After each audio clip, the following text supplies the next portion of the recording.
धौलपुर गांव की शापित हवेली। उत्तराखंड के एक छोटे से गांव धौलपुर की यह कहानी है। गांव के किनारे एक पुराना खंडहरनुमा घर था जिसे लोग शापित हवेली कहते थे। ये हवेली वर्षों से वीरान थी। गांव वालों के अनुसार जो भी उस हवेली में गया वही या तो लौटकर नहीं आया या पागल होकर वापस आया। लेकिन पिछले कुछ दिनों से गांव में अजीब अजीब घटनाएं होने लगीं। धौलपुर के लोग हर शाम सूरज ढलने से पहले अपने घर लौट आते थे। लेकिन गांव के युवक राजीव, जिसे रहस्यों को सुझाने का शौक था, शापित हवेली की ओर आकर्षित हो रहा था। वह अपने दोस्तों के साथ हर शाम वहां जाने की योजना बनाता, लेकिन उसके दोस्त हमेशा मना कर देते। एक दिन गांव में एक यात्री आया। वह एक लेखक था जिसका नाम करण था। करण को हॉरर कहानियां लिखने का शौक था। जब उसे हवेली की कहानी पता चली तो उसने इसे अपनी अगली किताब के लिए एक रोमांचक विषय माना। उसने राजीव को साथ चलने के लिए मनाया। अगली रात राजीव और करण दोनों टॉर्च और कैमरा लेकर हवेली पहुंचे। हवेली के दरवाजे पर एक पुरानी जंजीर लटक रही थी। जैसे ही उन्होंने दरवाजा खोला, ठंडी हवा का एक तेज झोंका आया और ऐसा लगा जैसे किसी ने उनका स्वागत किया हो। हवेली के अंदर अजीब चित्र और खून के धब्बे दिखाई दिए। करण ने अपनी नोटबुक में हर चीज लिखनी शुरू कर दी। अचानक उन्हें एक आवाज सुनाई दी, कौन है यहाँ? दोनों ने एक दूसरे को देखा और अपनी टॉर्च की रोशनी में उस दिशा में बढ़ने लगे। वहां एक टूटा हुआ झूला था जो बिना हवा के हिल रहा था। हवेली के अंदर घुसते ही दोनों को अजीब अजीब घटनाएं होने लगीं। दीवारों पर बने चित्र अचानक बदलने लगे। राजीव ने देखा कि एक महिला का चेहरा, जो चित्र में मुस्कुरा रही थी, अचानक गुस्से में बदल गया। करण ने कैमरे से तस्वीरें खींचनी शुरू की। जैसे ही वह फ्लैश का इस्तेमाल करता, एक काली परछाई उनके पास आती हुई दिखाई देती। राजीव ने करण से कहा, चलो यहां से निकलते हैं, ये जगह ठीक नहीं है। लेकिन करण को पीछे हटना मंजूर नहीं था। उसने कहा, ये सिर्फ हमारी कल्पना है, हमें डरने की जरूरत नहीं है। जब दोनों पहली मंजिल पर पहुंचे तो उन्हें एक पुराना कमरा दिखाई दिया। कमरे के अंदर एक बड़ा सा बक्सा रखा था।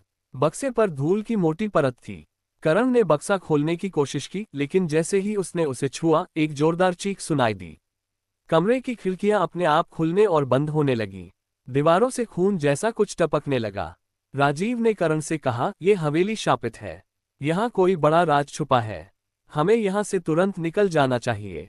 जब दोनों भागने की कोशिश कर रहे थे तो दरवाजा अपने आप बंद हो गया। कमरे में एक महिला की परछाई दिखाई दी। वह काले कपड़ों में थी और उसके बाल बिखरे हुए थे।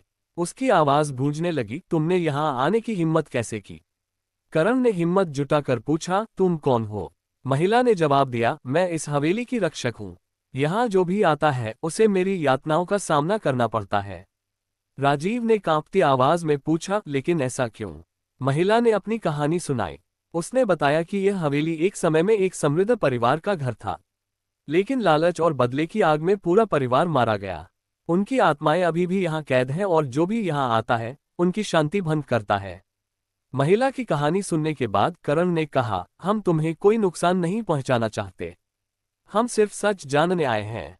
महिला ने कहा, यदि तुम सच जान गए हो तो अब तुम्हारे पास केवल एक ही विकल्प है, यहाँ से जाओ और कभी वापस मत आना। जैसे ही उन्होंने हवेली छोड़ने की कोशिश की, अचानक एक दरवाजा खुला। वह दरवाजा उन्हें बाहर ले गया। जब वे गांव पहुंचे तो उन्हें पता चला कि हवेली अब ध्वस्त हो चुकी थी। अगले दिन करण ने गांव के बुजुर्गों से बात की। उन्हें पता चला कि हवेली को एक संत ने शाप दिया था और जब तक लोग लालच और हिंसा को नहीं छोड़ेंगे तब तक वह शाप बना रहेगा। करण और राजीव ने गांव लौटकर राहत की सांस ली, लेकिन करण का मन बेचैन था। उसने हवेली की घटना को अपनी किताब में लिखा तो सही, पर उसे ऐसा लगा कि कहानी अधूरी रह गई। क्या सच में वह आत्मा शापित थी? क्या उन चित्रों और खून के धब्बों के पीछे कोई और रहस्य छिपा था? करण ने राजीव को फिर से हवेली जाने के लिए राजी करने की कोशिश की। राजीव ने कहा, पिछली बार हम बच गए, ये हमारी किस्मत थी, लेकिन अगर इस बार गए तो मुझे नहीं लगता कि हम लौट पाएंगे। करण ने जवाब दिया, यदि हमने डर के कारण सच जानने की कोशिश नहीं की तो यह अधूरा सच हमारे साथ हमेशा रहेगा। आखिरकार करण ने राजीव को समझा लिया और दोनों ने एक बार फिर से हवेली जाने की योजना बनाई। इस बार दोनों पूरी तैयारी के साथ गए। उनके पास कैमरे, टॉर्च, कुछ औजार और एक गुप्त दरवाजे को खोलने की नक्शा जैसी चीज थी जो करण ने पुराने गांव के दस्तावेजों से हासिल की थी। रात के अंधेरे में हवेली और भी भयानक लग रही थी। दरवाजे पर वही पुरानी जंजीर थी, लेकिन इस बार यह अपने आप टूटकर नीचे गिर गई। करण ने हल्की हंसी में कहा, लगता है इस बार हवेली हमें बुला रही है। हवेली के अंदर पहुंचकर दोनों ने पहली मंजिल का वह कमरा फिर से तलाशा। करण ने नक्शे के आधार पर दीवारों को खटखटाना शुरू किया। तभी एक दीवार से खोखली आवाज आई। राजीव ने औजार से दीवार को थोड़ा खुरचा और वहां एक छिपा हुआ दरवाजा नजर आया। दरवाजा खोलते ही दोनों के सामने एक गहरा तहखाना था। वहां की हवा और भी ठंडी थी। सीढ़ियां नीचे की ओर जा रही थीं। करण ने कहा, यह शायद वही जगह है जहां सारे राज दफन हैं। तहखाने में उतरते ही उन्हें एक बड़ा सा कक्ष दिखाई दिया। कक्ष के चारों ओर मशालें जल रही थीं, मानो किसी ने उनकी प्रतीक्षा में उन्हें जलाया हो। वहां एक पुराना ताबूत रखा था। ताबूत के चारों ओर अजीब से प्रतीक चिन्ह बने हुए थे। करण ने ताबूत को गौर से देखा और उसे खोलने का प्रयास किया। जैसे ही ताबूत का ढक्कन खुला, एक जोरदार गूंज हुई।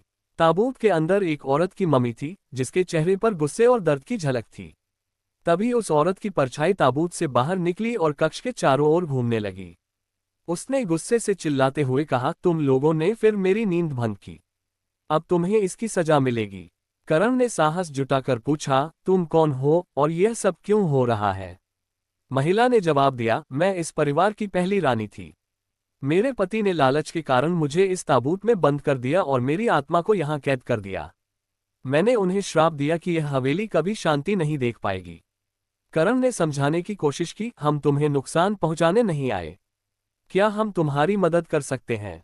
महिला ने कुछ देर चुप रहने के बाद कहा, यदि तुम मेरी आत्मा को इस ताबूत से मुक्त कर सको तो मैं तुम्हें माफ कर दूंगी। लेकिन अगर तुम असफल रहे तो ये हवेली तुम्हारा भी अंत कर देगी। करण ने ताबूत पर बने प्रतीकों को ध्यान से देखा। उसने पाया कि ये प्रतीक पुराने ग्रंथों में लिखी गई आत्मा मुक्ति प्रक्रिया का हिस्सा थे। राजीव ने उसकी मदद की और दोनों ने मिलकर प्रक्रिया शुरू की। जब प्रक्रिया पूरी हुई तो हवेली में तेज रोशनी फैल गई। महिला की आत्मा ने कहा, तुमने मुझे मुक्त कर दिया। अब ये हवेली भी शांत हो जाएगी। जाओ और इस कहानी को सबको बताओ।